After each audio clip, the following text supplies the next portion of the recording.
Deixa eu colocar para o pessoal que está chegando aqui o contexto da conversa aqui. A gente teve uma conversa com o André, né? Faz umas 3 semanas, talvez, Mandíbula? Umas três mais ou menos. semanas, que estava tendo o conflito lá em Israel, né? Com Hamas e tal. Então ele deu uma explicação histórica e tudo. E muita gente, mas muita gente mesmo queria que ver o lado palestino, ver um outro lado que não o de Israel, né? Que o André deu aqui. E por acaso você entrou em contato comigo, porque eu Sim. tava procurando essa pessoa e eu acho que eu cheguei a perguntar no Twitter e tal, e ao mesmo tempo você me chamou, acho que no Instagram. e-mail. Não, eu mandei no e-mail, aí depois eu botei meu Instagram, você me seguiu Ah, lá então no foi Instagram. isso, foi pelo Instagram que eu lembrei. Inclusive, o dia que a gente conversou, a gente tava na embaixada, né? Eu e o Valido. E aí vocês moram em Brasília. Eu moro em Brasília, ele mora em Porto Alegre. Por Ah, tá. coincidência, a gente Curitiba. tava... Curitiba. Tá. Isso. Então foi isso, a gente combinou e tal, o dia de vir e tal. Eu até confundi o dia, eu achei que eu marquei em julho e era junho, Mandíbula. Ela falou o dia, tá certo, o horário e tudo. Ela falou, eu tô indo aí. Eu falei, não, peraí, mas é daqui um mês. Eu falei, não, aqui. Eu tô em São Paulo Eu tô agora. em São Paulo. Eu falei, claro. Não... Ela mandou isso faz o quê? Umas 2 horas? Não foi assim também, mas foi essa semana. Então, obrigado por vocês estarem aqui. E eu queria agora que vocês... Eu sou ignorante no assunto, eu falei a mesma coisa pro André. Que explicasse pra mim e pra maioria do pessoal que não entende nada, porque é uma coisa muito antiga essa questão. Vocês são um povo muito antigo, tem uma história. Então, se vocês pudessem, tivessem paciência de contar desde lá de trás a origem do povo, as andanças, todos os problemas, pra gente ter um panorama geral e entender. Porque realmente, vocês imaginam, pra gente do Brasil, é uma coisa muito distante, muito difícil de entender. Com certeza. A gente só vê. Teve bombardeio, crianças foram atingidas.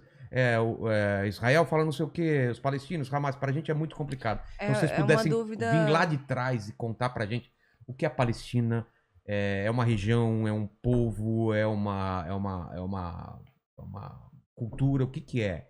Como que surgiu isso? Quem quer começar aí? Lá do começo. Bom. Pra gente que não sabe nada, tá? Bom, vamos lá. E se puder, só traz o microfone aí. A Palestina, a gente chama de Palestina histórica, né? A arqueologia moderna informa que Jericó, a cidade mais antiga do mundo, É considerada já a mais antiga? Uhum. ela tem de 10.000 a 10.700 anos, segundo a arqueologia moderna. Cara.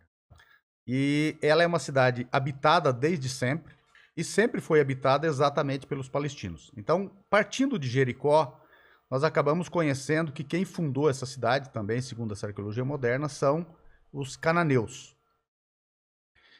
Então, o que nós temos exatamente? Esses cananeus, ao saírem de um processo de desertificação que atinge aquela região, na verdade é muito amplo, mas ele atinge aquela região também, de fora a fora.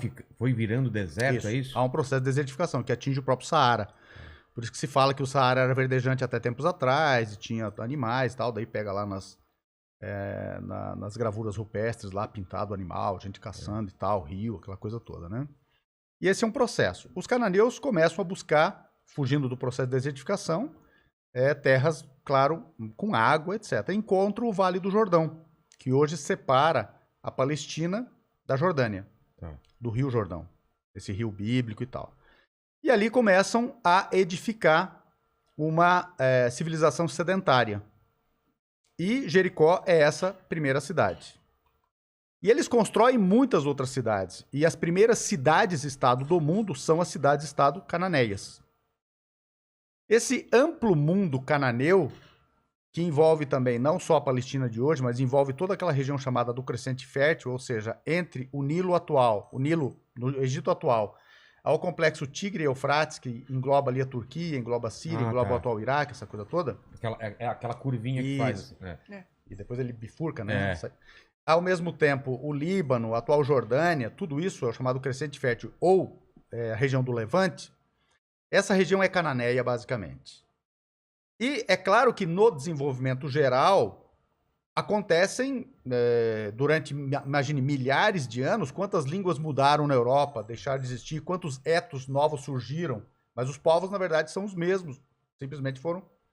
E Jerusalém, por exemplo, que tem 5.000 anos já como cidade murada, também é fundada pelos cananeus, e incontáveis cidades. E num período mais tardio, surgem, basicamente na região litorânea, do centro da Palestina mais para o sul, as cidades filisteias, mas basicamente a civilização é cananeia. O que nos leva sempre a perguntar, por mais que isso possa parecer uma provocação barata, que nos digam, no Velho Testamento inclusive, pode recorrer ao Velho Testamento, qual é a cidade fundada por hebreus. Não existe. A pergunta é retórica, porque a resposta é óbvia. Né? São todas cidades cananeias. E nós resultamos disso. Tudo que está lá resulta disso. Para você ter uma ideia, tem uma pesquisa recente de geneticistas ingleses, publicado numa revista científica estadunidense. Depois eu te mostro, porque eu tenho ali a publicação. É publicada em 2017, a partir de tecidos coletados na cidade do atual Líbano, Sidom, que aliás é uma cidade antiquíssima também, muito milenar. Como diz o cronista esportivo do muito pênalti, muito milenar, né?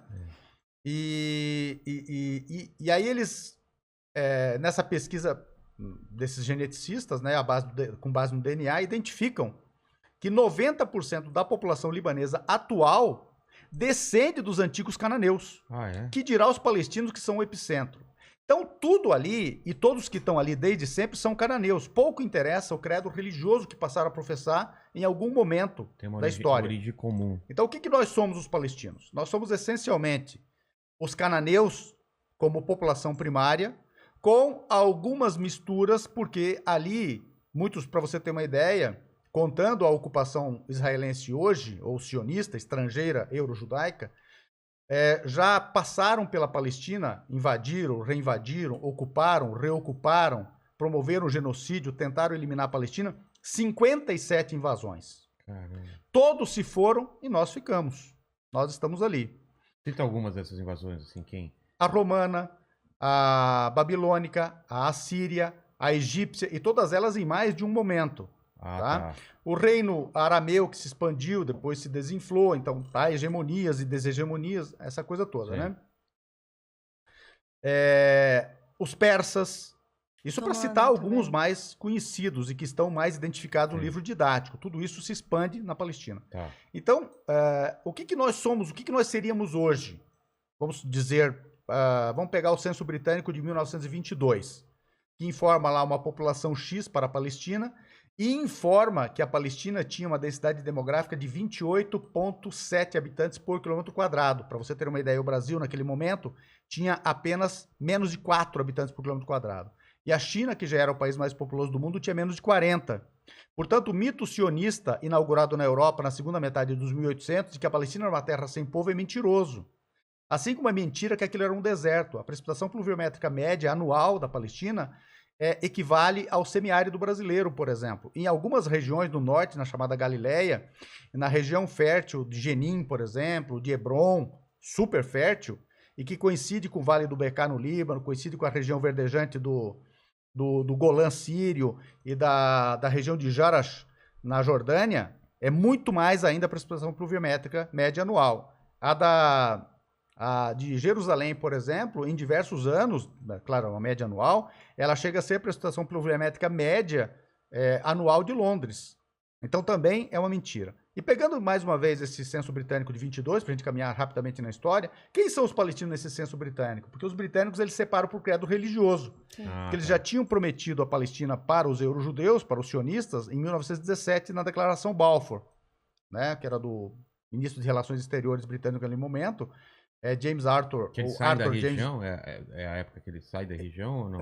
Na verdade, isso é anterior ainda. Em 1917, ele promete a Palestina para os euro-judeus numa carta endereçada a Walter Rothschild, um banqueiro anglo-judeu, sionista, líder sionista naquele momento. Então, é uma carta de um império colonial ou britânico que não tinha nada que ver com a Palestina, nem estava lá nesse momento, inclusive como império colonial, endereçada a um cidadão inglês, um banqueiro. Quer dizer, não é nem um tratado entre países, entre nações, né?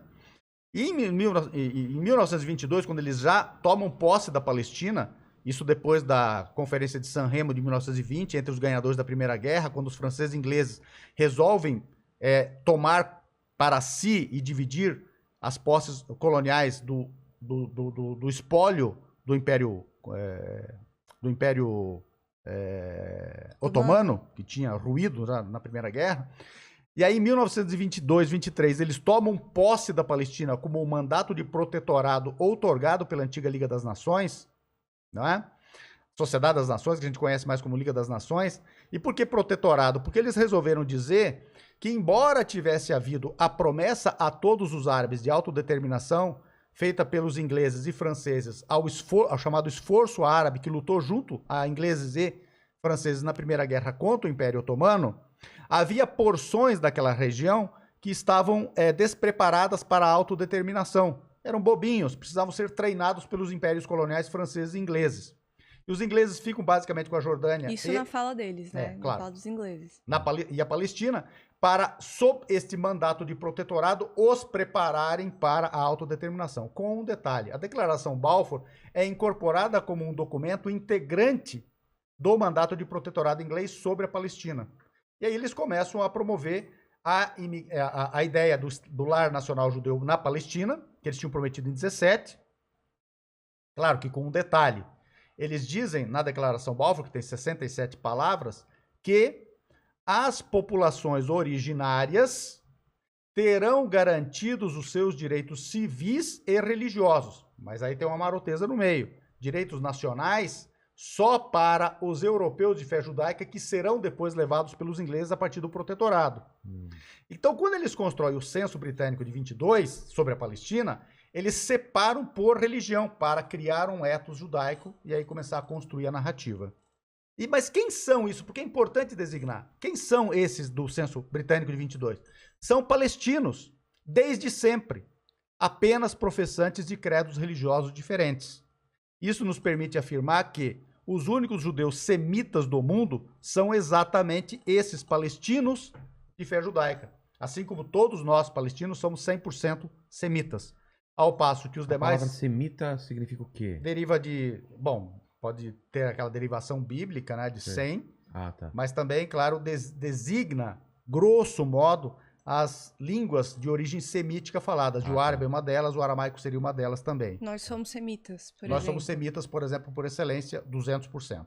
Tá. Ao passo que o Ben-Gurion, que é polonês e que foi lá para fundar um estado estrangeiro sobre terras palestinas, não é semita. Portanto, até o termo antissemitismo é equivocado. Nós podemos falar de antijudaísmo, que é forjado na Europa, não temos nada a ver com isso. Antissemitismo seria contra vocês É, também. seria contra a gente Ah, também. Entendi. Mas assim, é importante, sobre voltando no censo de 1922, é muito importante citar alguns números. Porque quando nós estamos na escola, a gente aprende o seguinte: é um conflito religioso, sempre foi um conflito religioso e sempre será um conflito religioso.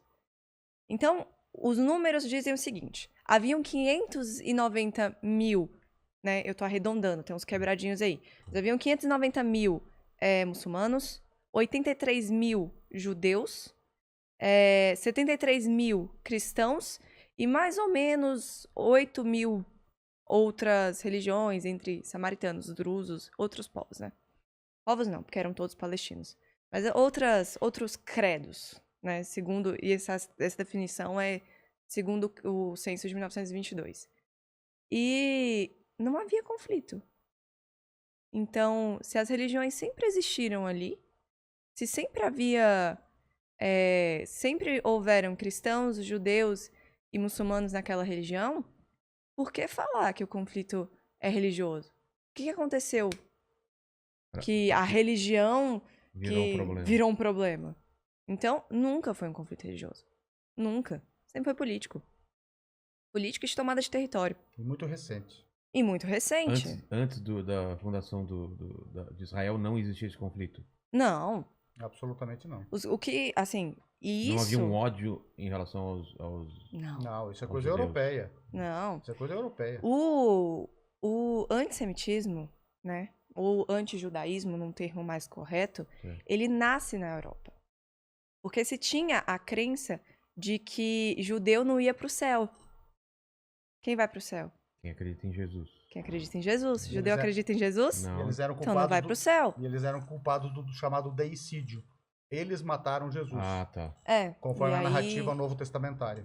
Então existia Essa era a justificativa pro Exato. ódio. Uma parte dela é isso. Inclusive, uma das funções na Idade Média de cobrar impostos, porque é pecado, né? Na época ainda era pecado, considerado pecado para a igreja, era designada aos judeus. Porque eles já não iam para o céu mesmo. Então, bota essa função para eles. Entendi.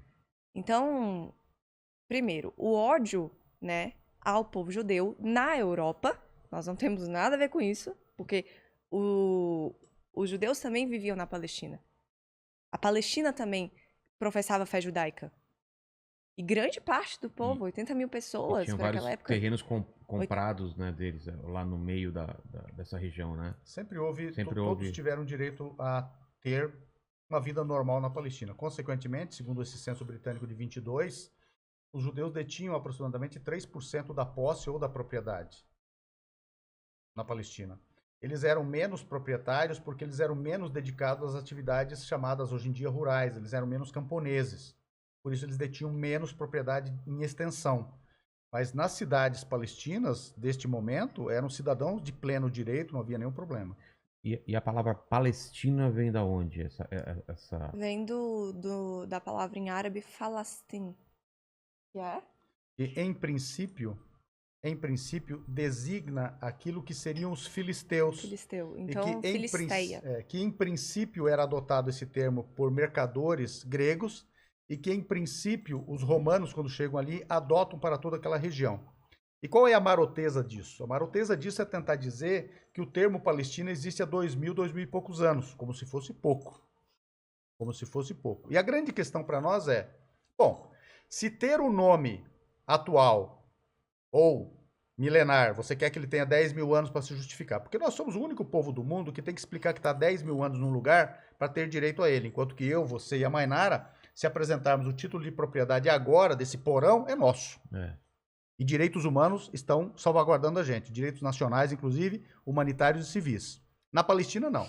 Mas a gente costuma perguntar para algumas pessoas, tipo assim, coisa simples. A Alemanha é chamada Alemanha há quanto tempo? Não sei. A Inglaterra é chamada Inglaterra há quanto tempo? A França é chamada França há quanto tempo? E assim vai. O desenvolvimento humano e o assentamento humano na Terra é que dá o direito. O Estado-nação, ele tem mal e mal 200 anos. O Estado Nacional, que inclusive misturou ideias racistas e de pureza, por isso é resultante dele os processos de limpeza étnica, não é uma coisa que você busca lá atrás. Bom, o Egito hoje se chama Egito há quanto tempo, eventualmente? O Congo se chama há quanto tempo? Congo. Então eu tenho o direito de dizer que o egípcio atual não tem direito ao Egito e eu tentar me vincular ao Akhenato, inventar uma religião bastarda qualquer aí e dizer que eu tenho direito divino porque eu sou escolhido do Akhenato e eu sou povo eleito e vou eliminar o egípcio atual e me instalar no lugar dele? Quer dizer, é um troço de ponta cabeça isso. Isso não tem nada a ver com os direitos humanos atuais, não tem... É muito estranho isso tudo. Então essa narrativa é uma narrativa absolutamente anti-histórica, anti-humana, antinatural e, acima de tudo, à luz de tudo que nós construímos de direito internacional e direitos humanos, antidireito. E, assim, em 1917 ocorreu, né, a Declaração de Balfour. Então, é importante, a gente fala que o Holocausto palestino foi decidido antes do Holocausto judeu. Porque o nosso Holocausto já tinha sido decidido em 1917. Primeiro, em San Remo. Até antes, 1897, no primeiro congresso sionista em Basileia, na Suíça. Exato. Quando eles decidem por realizar o sonho nacional na Palestina. Inclusive, havia cogitação de outros territórios, né? Uganda, Argentina, exatamente. Poderia ser na Patagônia, alguns aventavam a hipótese da região de Entre Rios. Então, em 1880, a história da Palestina começa a mudar. Depois do primeiro congresso sionista. Porque... Na verdade, mesmo antes. Nessa época, os colonos começaram a desembarcar na Palestina de forma mais massiva. E em meados de 1920, começa um plano, que a gente chama de Plano Dalit. E a função os primeiros passos do Plano Dalit era mapear as cidades palestinas, suas famílias e, o mais importante de tudo, seus conflitos internos. O que conflitos internos? E essa, ó, eu vou até olhar para a câmera. Olha pra câmera. Isso fica muito importante para o Brasil também, viu? Os conflitos internos alimentados dentro de dentro para fora das cidades, né? Da convivência do povo palestino, porque era para isso que se estudava os conflitos, para incentivá-los, causava o rachamento da comunidade e do senso de nação. Então, fica aqui o recado para nós brasileiros, né? Fica aqui o recado de uma Palestina /brasileira. Nós, Bem na bolado. Palestina, já sofremos muito com isso. No Brasil, a gente tem que tomar muito cuidado. A gente não pode perder nosso senso de nação. Com esse racha que estão tentando fazer, né? A polarização é muito perigosa. Então, ocorreu né, se alimentou esses conflitos internos para que ocorresse Uma implosão. uma implosão, enfim, o conflito já estava começando ali. E aí, em 1947, se dá a deixa, né? Com a Resolução 181. E aí eu vou deixar pro Alid explicar que ele tem... Tá. A resolução 181, bom, primeiro que os ingleses terminam a Primeira Guerra e eles tomam posse daquilo tudo, depois vai uma longa história e é fundamental situar um momento muito interessante que vai de 36 a 39, porque é ali que praticamente começa a ser eliminada a Palestina pelos próprios ingleses para favorecer o projeto sionista. O que os ingleses fizeram? Primeiro, eles impediram que a população originária palestina tomasse parte da administração civil da Palestina no chamado mandato de protetorado. Desarmaram ela, não permitiram que ela tivesse armas, não permitiram que ela tivesse autogoverno, claro, evidentemente que não, e não permitiram também que ela tivesse ainda que limitado, um sistema de autoproteção. Impediram.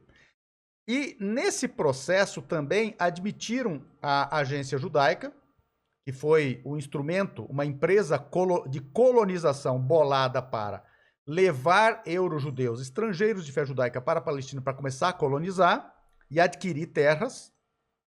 Depois eu vou explicar que foi pífia a capacidade de adquirir terras. E também criaram o Fundo Judaico. O Fundo Judaico era aquele que arrecadava dinheiro para financiar isso tudo. E tudo isso travestido de nomenclaturas internas da administração britânica, bem como de um banco malandramente inventado, o Banco Anglo-Britânico, anglo-palestino, que inclusive foi para ele que, em parcela dos alemães de fé judaica, a partir de 1936, quando a Federação Sionista da Alemanha faz um pacto com o Partido Nazista, em 1933, para que alemães de fé judaica emigrassem para a Palestina nesse esforço de colonização. E o que eles queriam que acontecesse além disso? Não era só ir, levar os seus bens. E tudo isso era depositado no Banco Anglo-Palestino. Então, essa é uma parcela da arquitetura. E de 36 a 39, quando os palestinos começou antes, na verdade, na década de 20 ainda, com uma rebelião muito grande, 28, 29, e eles começam a dizer, olha, vocês estão importando gente para cá para nos impor uma realidade demográfica. Isso foge a qualquer padrão, inclusive colonial. Em nenhum processo colonial foi feito isso. Embora franceses e italianos tenham feito, sim, tentativas de colonização, tanto na Argélia, os franceses, quanto na antiga Abissínia, hoje Etiópia e Eritreia, os italianos, não foi sob limpeza étnica. Não foi. E aí, em 1936, se realiza uma grande greve entre os palestinos. Essa greve durou 6 meses, para algumas pessoas é a greve mais duradoura da história humana, e a única greve que não se realizou por razões econômicas, exclusivamente por razões de luta de libertação nacional, luta anticolonial. Isso é um fenômeno muito importante, isso orgulha muito a gente como palestinos. Essa greve acabou sendo negociada aqui, negociada ali, e nenhuma das negociações foi cumprida. Os britânicos basicamente continuam, as negociações são traídas, digamos assim, né? A liderança palestina é traída. Em decorrência disso, acontece a Grande Rebelião Palestina, também conhecida como a Grande Rebelião Árabe, que vai de 36 a 39. Ela já é armada, claro, com as armas que eram possível os palestinos terem, as armas que camponeses têm. Nesse momento, os ingleses declaram uma verdadeira guerra colonial contra a resistência palestina, de 36 a 39. forças coloniais estacionadas em vastas regiões imperiais daquele momento do Império Britânico, inclusive na Índia, são deslocadas para a Palestina. Alguns acreditam que proporcionalmente foi a maior guerra colonial empreendida pelos ingleses em toda a sua história. Caramba. E proporcionalmente, porque a Palestina é desse tamanho. Ah, tá, proporcionalmente. Tá. Proporcionalmente, a maior guerra colonial. Diferentemente de ocupar toda a Índia, por exemplo. Sim. Né? Então, a maior guerra colonial promovida pelos ingleses acontece na Palestina. E neste momento, eles praticamente impõem um diktat ao povo palestino. Nós vamos fazer o que nós queremos, aqui é a Declaração Balfour, aqui é a realização do Lar Nacional Judeu. E acabam com a possibilidade de resistência futura. Por que é importante narrar? Porque futuramente os palestinos estão desestruturados porque os ingleses fazem isso de 36 a 39 e assim vai. Para você ter uma ideia, tios meus, irmãos mais velhos do meu pai, chegaram a ser presos nesse momento por ter sido encontrado com eles, pelos ingleses, munições para espingardas. Meu pai era o menor de todos eles e eles, para se livrar, disseram, não, isso daí ele que achou em alguma caverna e pegou. Ele era menor, meu pai nesse momento ele era de 21, ele devia ter entre 16 e 17 anos. Nesse momento, meu pai, que já é falecido desde 97, em paz descanse, inclusive. E faleceu na Palestina, né? As coisas evoluem, ou melhor, evoluem mais tragicamente ainda para os palestinos, e termina a Segunda Guerra Mundial, tem toda aquela carnificina que acontece na Europa, muitos sofrem, e os europeus de fé judaica sofrem também nas mãos de outros europeus professantes de outros credos. Isso acontece na Europa branca, cristã, ocidental, limpinha, do Kant, do iluminismo, de tudo Bonitinha. isso. Isso não acontece no nosso meio. Isso não acontece. Nunca aconteceu, aliás. Isso acontece ali. E mesmo quando se fala de crimes no passado, não é? Se fala de romanos, que cometeram crimes contra todos na Palestina. Mais uma vez, europeus. Por mais que neste momento não houvesse propriamente a Europa. Não é? E aí, Aí vem à tona todos esses crimes bárbaros durante a Segunda Guerra Mundial, havidos durante a Segunda Guerra Mundial, em solo europeu. E aí os europeus resolvem lavar as mãos, tipo assim, nós não vamos fazer um acerto de contas moral aqui, mas vamos fazer o seguinte, vamos deixar que se realize então, vamos fazer uma purga moral nossa na Palestina. Vamos deixar acontecer lá. E os britânicos lavam as mãos, entregam a confusão para a ONU resolver, que sucede à antiga Liga das Nações, e em 1947... Sabe por que a Inglaterra tirou o corpo fora? Porque a Inglaterra não queria administrar aquele pepino, porque os palestinos estavam reagindo.